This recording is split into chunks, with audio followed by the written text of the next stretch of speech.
أشرف الأنبياء والمرسلين سيدنا ونبينا محمد وعلى آله وصحبه أجمعين. Alors pour la question donc, du fait d'être professeur de Coran, il faut savoir que dans le Coran il y a plusieurs disciplines. Et la discipline, par rapport sur laquelle je me concentre, c'est celle de l'explication de le Coran en partant des sommités dans le domaine, en partant des grands savants spécialisés dans le tafsir, pour rendre ça accessible aux francophones. Parce que le Coran, il y a plusieurs disciplines. Il y a ce qui a trait au tajwid, donc les règles de prononciation du Coran. Ça, c'est une discipline qui n'est pas la mienne. C'est une discipline qu'il faut laisser aux experts en matière de tajwid. Il y a le Coran au niveau juridique. Ça, c'est plutôt le fiqh. C'est une des disciplines qui est enseignée. Et puis, moi, il y a plusieurs disciplines, hein, mais celle qui m'intéresse le plus, c'est celle qui est liée à la méditation coranique, à celle de toucher à la profondeur coranique, en nous basant sur les experts du domaine. C'est-à-dire qu'il faut passer par le ulama et servir des personnes. Comment on sert juste de pont entre les savants, le savoir qu'ils ont laissé, et la communauté francophone. Comme ça, vous saisissez un peu, quand on parle de Coran, de quelle discipline il s'agit. Alors aujourd'hui, bi'idhnillahi ta'ala, donc on continue notre série de cours sur le prophète alayhi salatu wassalam, et la thématique d'aujourd'hui sera le prophète alayhi salatu wassalam et le conseil, les conseils qu'il donnait, et notamment aux jeunes. Mais quand je dis jeunes, alhamdoulilah, on est tous visés, qu'on soit jeune ou pas jeune, on est tous visés par le conseil. Pourquoi je dis jeune? Parce qu'ici, la personne auquel le prophète alayhi salatu wassalam va adresser le conseil, il était très jeune au moment du conseil. Et subhanallah, le conseil qu'il va lui donner par rapport à l'âge qu'il a, on se dit subhanallah, c'est le conseil qu'il lui donne alors qu'il est encore jeune. Et vous allez comprendre de quoi il s'agit. Hier, je l'ai évoqué, j'en ai parlé hier, j'ai fait un long live, et quand les lives sont longs, il y a tellement d'informations qu'elles peuvent se perdre. Ici, le but avec Nabawi, c'est d'être précis et de garder vraiment le cœur de l'intervention, une thématique précise sur laquelle on partira, Inch'Allah Ta'ala, afin de garder le maximum d'effets par rapport à la thématique. Parce que quand il y a plusieurs thématiques, c'est comme des parfums, on mélange plusieurs parfums ensemble, donc le goût qu'on a en bouche, ça se mélange, kiwi, banane et tout, c'est difficile de savourer quand on a autant de goût sur le palais. C'est agréable, c'est bien, mais si on veut aller goûter chaque fruit et en profiter, c'est thème par thème. Avec Nabawi, on essaie de faire ça comme ça. Alors le hadith que j'ai pris, donc c'est un hadith que j'ai abordé hier. Aujourd'hui, par la grâce d'Allah Tabaraka Ta'ala, j'ai été voir ce que les savants nous disent de plus sur ce hadith. C'est un hadith du prophète alayhi salatu wassalam, avec un compagnon du nom de Abdullah, fils de Omar ibn Khattab, radiyallahu anhuma. Et dans ce hadith, c'est Abdullah qui l'explique, alors qu'à l'époque du prophète alayhi salatu wassalam, il est considéré comme parmi les jeunes compagnons. Donc, il est jeune, vu que son père c'est Omar ibn Khattab, radiyallahu anhu, et Omar était beaucoup plus jeune, il était plus jeune que le prophète alayhi salatu wassalam. On comprend que Abdullah, son fils, est encore plus jeune. Et le prophète alayhi salatu wassalam, c'est Abdullah qui nous le dit, radiyallahu anhu, il nous dit, le prophète alayhi salatu wassalam m'a pris par l'épaule. Akhada Rasulullah sallallahu alayhi wa sallam bimankibi. Faqal, il a dit. Donc regardez le conseil à un jeune. Donc c'est comme si, ici il faut vous imaginez la scène. Un jeune qui au début de son âge, il est encore au tout début, et le prophète alayhi salatu wassalam qui va lui donner un conseil pour la vie, pour ce qu'il aura à vivre, donc le reste de son existence. Et il lui dit, kun fi dunya ka'annaka gharib aw 'abiru sabil. Sois ô Abdullah, il n'a pas dit ô Abdullah, mais moi je le dis, soit ô Abdullah fi dunya, fi, en langue arabe on dit tout fi du darfiya, ça veut dire que c'est à l'intérieur, soit dans cette vie, fi dunya, ka'annaka gharib, comme si tu n'étais qu'un étranger. On va travailler sur la question de l'étranger. Ou abiru sabil. Abir, le ubur, c'est de traverser. Le ubur, c'est de traverser. Sabil, c'est la voie. Abiru sabil. Et c'est très court, hein? C'est-à-dire que ce que le prophète alayhi salatu wassalam a donné comme conseil à Abdullah, fils de Omar radiyallahu anhuma, est très très court. Mais subhanallah, la profondeur du conseil qu'il lui a donné est énorme. Pourquoi? Parce que le prophète alayhi salatu wassalam a placé une graine dans le cœur de Abdullah ici, avec ce texte, cette parole, qui a accompagné Abdullah, fils de Omar radiyallahu anhu, durant le reste de sa vie. À tel point que celui-ci disait, et puis j'expliquerai inshallah ta'ala, il avait l'habitude de dire, les gens rapportent qu'il disait, إِذَا أَمْسَيْتَ فَلَا تَنْتَظِرِ الصَّبَاحِ. Lorsque tu arrives à la nuit, n'attends pas le matin. C'est-à-dire dans l'idée, prépare-toi à la mort au départ. وَإِذَا أَصْبَحْتَ فَلَا تَنْتَظِرِ الْمَسَاءِ. Et lorsque tu te réveilles le matin, n'attends pas le soir. Et il rajoute, radiyallahu anhu, وَخُذْ مِنْ صِحَّتِكَ لِمَرَضِكَ. Khud, c'est prends. Prends de ta santé pour ta maladie. وَمِنْ حَيَاتِكَ لِمَوْتِكَ. Et prends de ta vie pour la demeure de l'au-delà, c'est-à-dire la mort. Et là, subhanallah, ce hadith, il est incroyable. J'ai vu un des cheikhs, un cheikh spécialiste dans le hadith, un cheikh Abu Ishaq, qui donnait un cours d'1h15 sur ce hadith-là, dans les détails. Pourquoi? Parce qu'en fait, ce hadith résume la position qu'on doit avoir, nous, en tant que musulmans, dans cette vie sur terre. C'est-à-dire qu'on a deux états possibles, parce que le prophète dit ou étranger ou voyageur. Et l'un des cheikhs qui expliquait le hadith disait que la posture de voyageur est meilleure qu'étranger. Parce que étranger est égal à une personne qui est venue dans un pays, qui n'est pas le sien, qui s'est installé, mais il n'est pas de ce pays.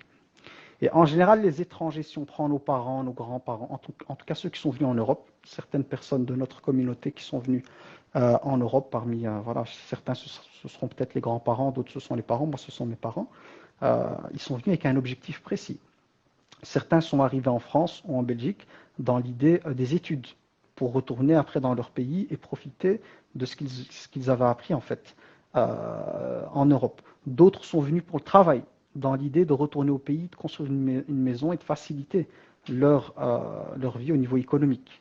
Et puis, les choses ont fait que ces personnes-là, pour la plupart, sont restées en France, sont restées en Belgique, et puis quand il y a la retraite, elles font des allers-retours, etc., etc.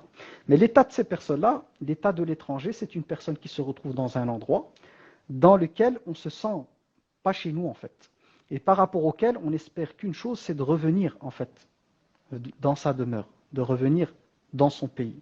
Et il y a une sorte de mélancolie pour l'étranger qui est quelque part, il se sent en fait à l'intérieur de lui, il y a comme un état émotionnel de ce besoin de retourner là où il est.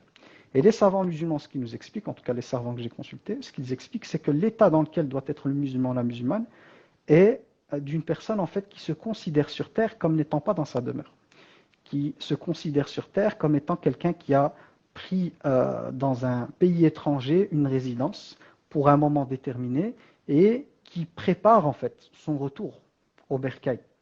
Et le bercail pour nous, c'est le retour vers Allah tabaraka wa ta'ala. Et n'oublions pas que notre père Adam alayhi salam, sa première demeure était le paradis, avant de se retrouver sur terre. Donc ce sont des personnes qui considèrent que la vie sur terre, leur vie, leur présence sur terre, est celle d'un étranger en fait, d'une personne qui est là pour un moment. Pour les anciens, ils étaient là pour travailler, pour améliorer leurs conditions de vie, améliorer la condition de vie de leur famille au bled. C'est pour ça qu'ils se retrouvent en Europe, c'est pour travailler et tout. Et bien nous, dans notre tête, ça doit être pareil. C'est-à-dire qu'on est sur Terre et on est dans l'idée, on est dans un état à l'intérieur de nous de considérer la vie sur Terre comme étant une vie par rapport à laquelle on va travailler, on va bosser pour améliorer notre condition de vie, si on peut appeler ça comme ça, de l'autre côté, à savoir au paradis. Donc subhanallah, ici, ce qui est puissant, c'est que le prophète alayhi salam dit ça à Abdullah, fils de Omar, radiallahu anhuma, alors qu'il était très très jeune. Il lui donne vraiment cette idée de dire, voilà, c'est pas parce que tu es jeune que tu dois penser, tu dois t'attacher à cette vie sur terre. L'idée de ce hadith, c'est le détachement en fait de la dunya, et de voir la dunya comme étant la demeure du travail, la demeure de l'action, la demeure de la préparation pour le retour en fait. Et c'est là où le terme étranger est intéressant, parce que l'étranger s'installe, il fait ce qu'il a à faire, il va bosser et tout, et puis il pense à revenir chez lui. Certains, après le diplôme, après avoir eu un bon diplôme, donc avoir bossé pour avoir un bon diplôme, pour revenir au pays, avoir de meilleures conditions de vie. D'autres qui travaillent pour mettre un maximum d'argent de côté, pour revenir au bled, commencer, je sais pas moi, une tijara, donc lancer un commerce, une activité. Mais bon, vous savez que dans la réalité, la plupart sont restés en France ou en Belgique jusqu'à la retraite, et puis il y a les allers-retours. Mais moi j'utilise cet exemple-là juste pour qu'on médite. Et le deuxième état, donc le prophète alayhi salam a dit à Abdullah ibn Omar, kun fi dunya, soit dans cette vie, ka'annaka gharib, comme si tu n'étais qu'un étranger, ou abiru sabil. Et abiru sabil veut dire quelqu'un juste de passage. Et l'image qui me vient en tête, c'est lorsqu'on prend l'autoroute pour aller à un endroit précis. Donc imaginons que, je sais pas moi, vous quittez votre ville et que le but c'est d'aller en vacances, soit dans votre pays d'origine, soit on va dire au sud de l'Espagne, par exemple dans un lieu halal qui est bien au sud de l'Espagne ou autre, par exemple pour des vacances. Donc quand on est sur Abir ou Sabil, c'est-à-dire la personne qui Abir, donc qui passe le chemin, quel est l'état de la personne en fait qui part d'un point A et qui désire aller à un point B, et le point B est vu comme l'objectif, c'est-à-dire le lieu qu'on a besoin, dans lequel on va se reposer, profiter. Sur le chemin, qu'est-ce qu'on fait? C'est qu'on est beaucoup moins exigeant par rapport au confort. Imaginons en voiture, vous savez que faire 10 heures de voiture, ou 12 heures de voiture, ou 15 heures de voiture, c'est éprouvant. Les personnes s'arrêtent à la station-service, elles prennent à manger, elles dépannent. C'est pas le plat, le super plat ou quoi, c'est on prend des petits trucs pour remplir le ventre et tout, aux toilettes, on se fait ses ablutions. Donc on est dans un état en fait où on n'est pas accroché à la route. C'est-à-dire que je ne suis pas accroché à la station de service qu'il y a sur l'autoroute, ni à l'aire de repos. L'aire de repos, elle est juste là pour un peu me reposer, pour reprendre le chemin. Donc ici, derrière cet élément du voyageur, on voit la posture que le prophète, alayhi salatu wassalam, il invite Abdullah à endosser cette posture, qui est celle de celui qui est sur terre, mais en fait, il n'est pas attaché à la vie sur terre. Voilà, l'idée, c'est qu'il passe en fait. Et son objectif, il est clair, parce que la personne qui traverse un chemin, qui est en voyage en fait, là on parle du voyageur, la chose la plus importante dans sa tête, c'est l'arrivée. Si demain on décide de partir ensemble à l'Umrah par exemple, ou à l'Hajj, l'aéroport, si on prend l'aéroport, par exemple Charles de Gaulle, on prend l'avion, les escales, on arrive par exemple en escale à Istanbul. Moi, à l'époque, on avait une escale à Istanbul. On sait que c'est l'escale. On avait 2-3 heures à Istanbul, on a profité pour manger, pour prier et tout, mais on ne s'est pas attaché à ce lieu-là. Pourquoi? Nous, on voulait le Médina, on était concentré sur le Médina. Donc, là, je dirais l'inconfort dans lequel on était dans l'avion, parce qu'après de nombreuses heures, on est fatigué, assis et tout. L'arrêt en Turquie, vite fait, donc à l'aéroport, manger un petit truc et tout. Notre cerveau, il était ailleurs. Notre cerveau, il était branché Médina, Médina, la mosquée du prophète alayhi salatu wassalam et tout. Donc on était prêt à endurer toute la difficulté liée au voyage parce que l'objectif était noble. L'objectif motivait notre cœur. Et là, il faut savoir que nous, on parle d'avion. À une époque, les gens le faisaient en voiture, ce qui est encore beaucoup plus difficile. Vous imaginez faire de la France, de France aller jusqu'à la Mecque en voiture, c'est une aventure en fait. Avant les voitures, les gens le faisaient à dos de chameau ou sur des montures, tout le voyage. Et ils rencontraient des peuples, ils rencontraient des gens et tout. Mais l'état de celui qui est de passage, c'est l'état de quelqu'un qui s'accroche à rien. On ne va pas s'accrocher ni aux hôtels loués sur le chemin. Imaginons qu'on décide de dire, non, on va faire le Umrah, mais en voiture. On a envie de le faire à l'ancienne. Et sur le chemin, on a par exemple des hôtels qu'on va prendre. Mais moi, l'hôtel, que ce soit 1 étoile ou 2 étoiles, c'est pas grave. Moi, ce qui compte, c'est que l'hôtel, il me serve à dormir, à reprendre des forces en fait. Prendre des forces, manger, me reposer, on est reparti. Moi, j'ai un objectif, j'ai un but. Et donc, dans ce hadith, on a ces deux dimensions. L'étranger, à savoir celui qui prend une résidence dans un autre pays, mais dont le cœur est attaché au pays d'origine. Et pour nous, je disais pour Adam alayhi salam, notre père, c'est Al-Jannah, le paradis.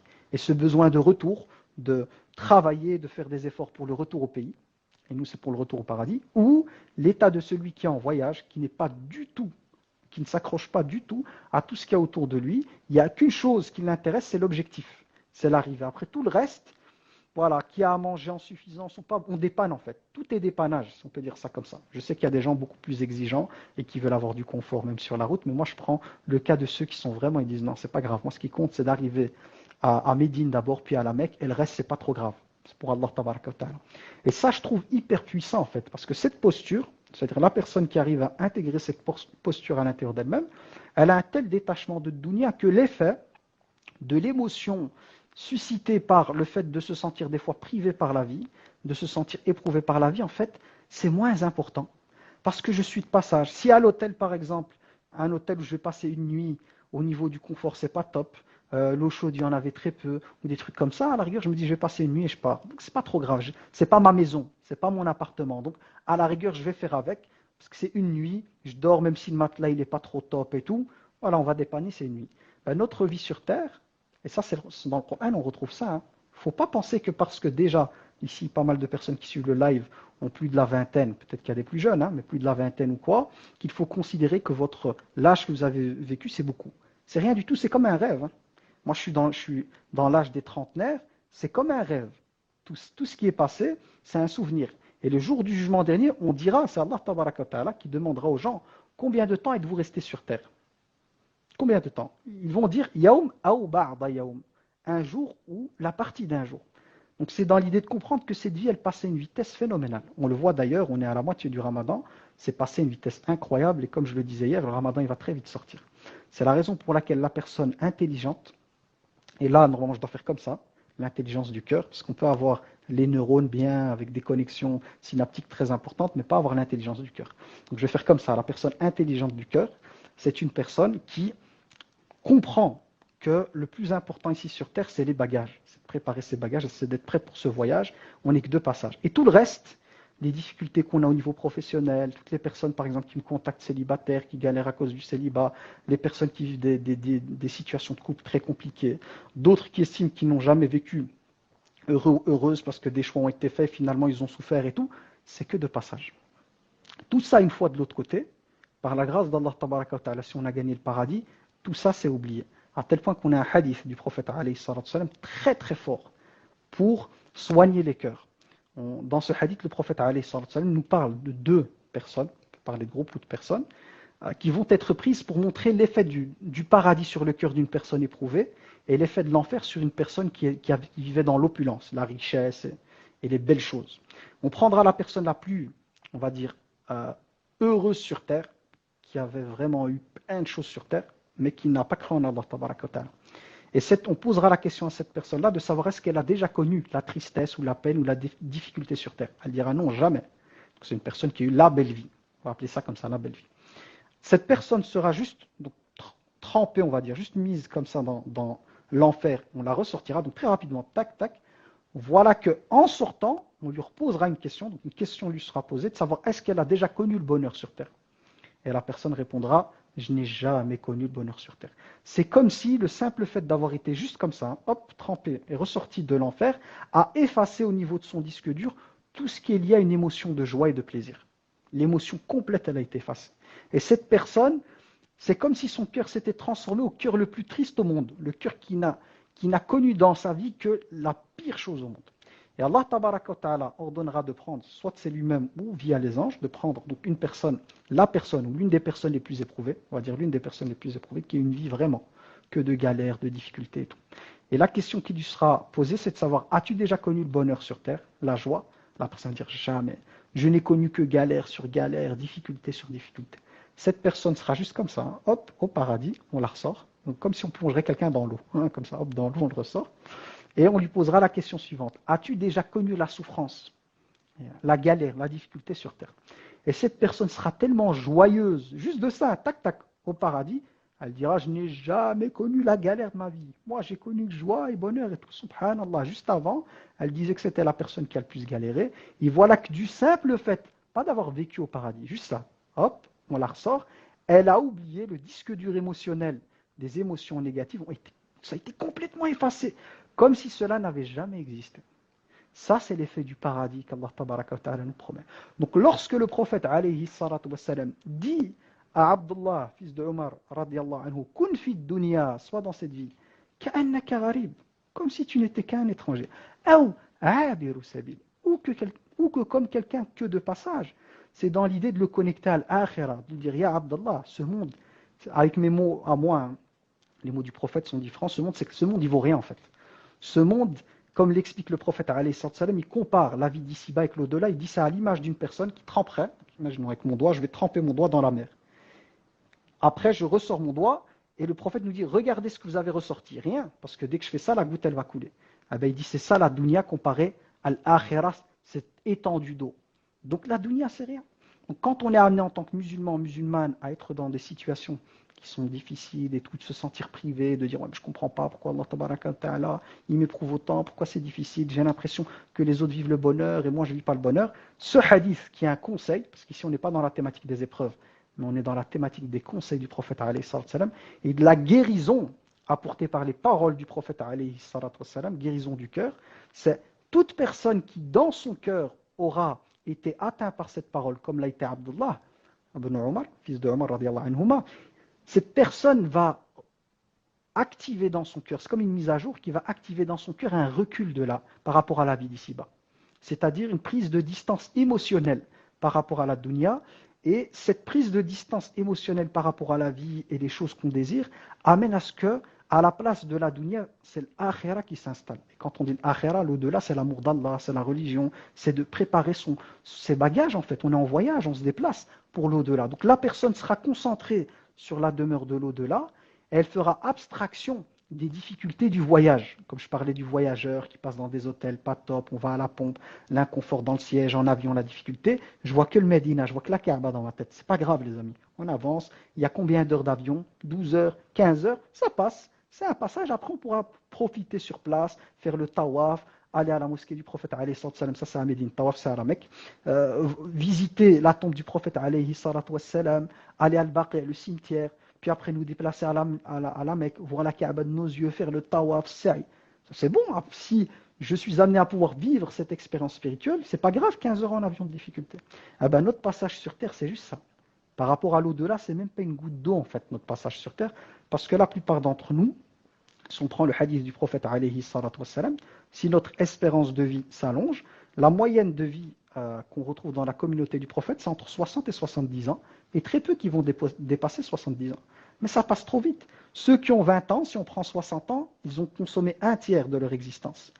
Et il faut savoir qu'on dort un tiers de notre vie. Pour ceux qui dorment 8 heures par jour, 8 heures, c'est un tiers de la journée. Donc si on vit 60 ans, on a déjà 20 ans qui partent dans le sommeil, dans le monde parallèle barzakh. Donc il reste 40 ans, si on prend 60, 40 ans durant lesquels on est éveillé. Mais enlevons 15 ans, les 15 ans avant la puberté, où voilà, on n'est pas encore connecté spirituellement, prenons l'âge de 20 ans. À partir de 20 ans, on pense des choses, et enlevons le sommeil. Mais il reste une vingtaine d'années.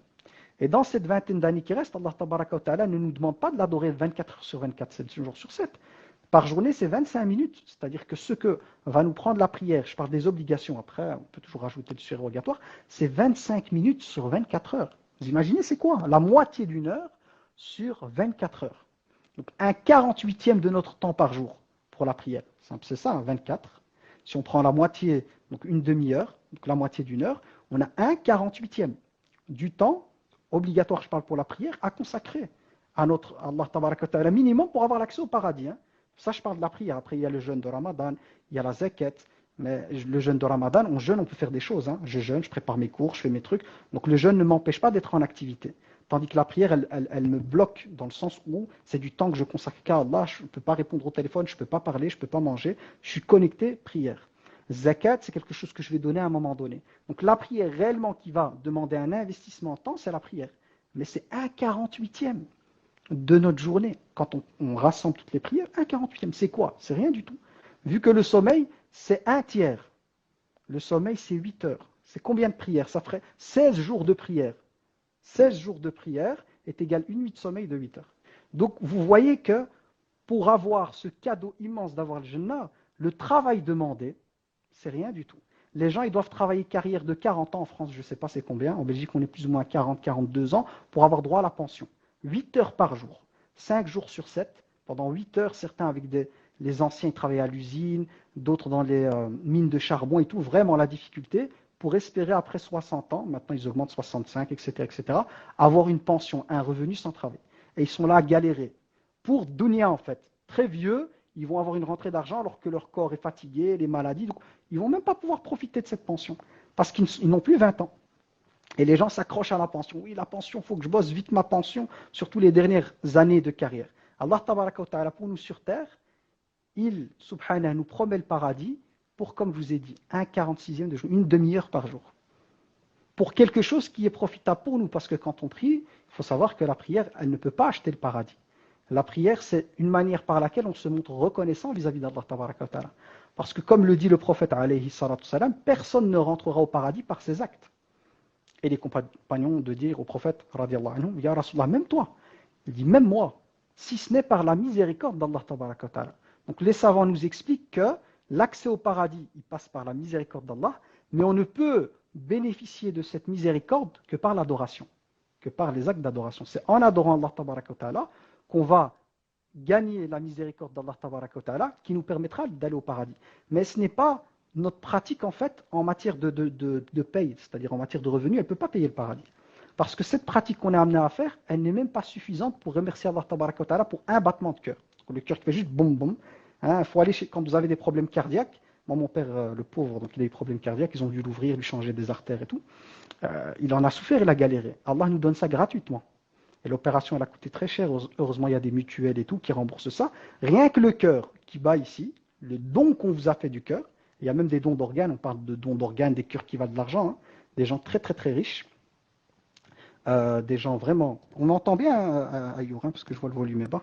Tu m'entends bien, toi, hein? Moi, de mon côté, il n'y a pas de souci au niveau du son, hein. Ok. Moi, je sais que Alors c'est la personne. Ouais. ça.